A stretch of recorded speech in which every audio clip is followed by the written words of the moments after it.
सिंध मुतहदा महाज जी office जो इफ्तिताह ऐं मोहम्मद अयूब खोड़े खे माफ़ी। हिकु दफ़े मोहतरम GM सैद साहब सन में सिंध जे बर्ख ऐं लाॻापे वारनि माण्हुनि खे मदऊ कयो ऐं अदबी सेमिनार करायो। शाम जो कार्रवाई थियणी हुई। मोहम्मद अयूब खोड़े खे माइक जे भरिसां कोच ते विहारियो वियो। आऊं ऐं कामरेड सोभो गयान चंदाणी माइक जे साम्हूं वेठा हुआसीं। अयाज़ माइक ते अचण महिल मूंखे सॾु कयो। मूं कंटार कई, मतिलब समझी वियुसि।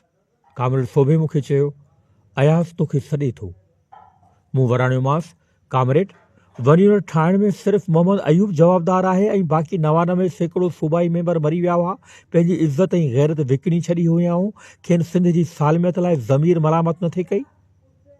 हिन वक़्तु मूंखे मुंहिंजो ज़मीर इजाज़त नथो ॾे, छाकाणि त हींअर खोड़ो साहब ज़िंदगी जी आख़िरी घड़ियुनि में आहे। उन करे संदसि दिलि रंजाइण मुंहिंजे लाइ शर्म जोगी ॻाल्हि आहे। मूं सिंध जा सौदागर वक़्त ऐं हालात जी तक़ाज़ाउनि खे ॾिसंदे चयो हो ऐं इहो शहर चवणु सिंध जे अहम क़ौमी मक़सद जे मद्देनज़र हो, छाकाणि त तॾहिं इहो ई वाहिद मुड़ुसु हो जंहिं में हिमत ऐं बहादुरी जा जोहर बि हुआ।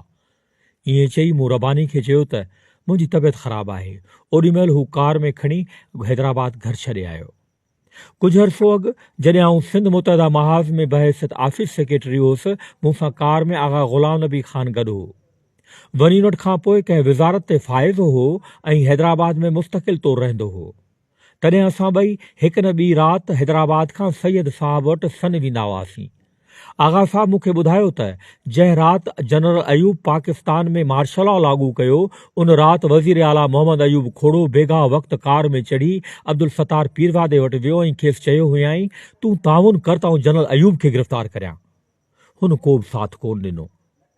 अब्दुल सत्तार जो पुटु मुजीब पीरवादो मूं वटि अल ख़लील बिल्डिंग में ईंदो हो।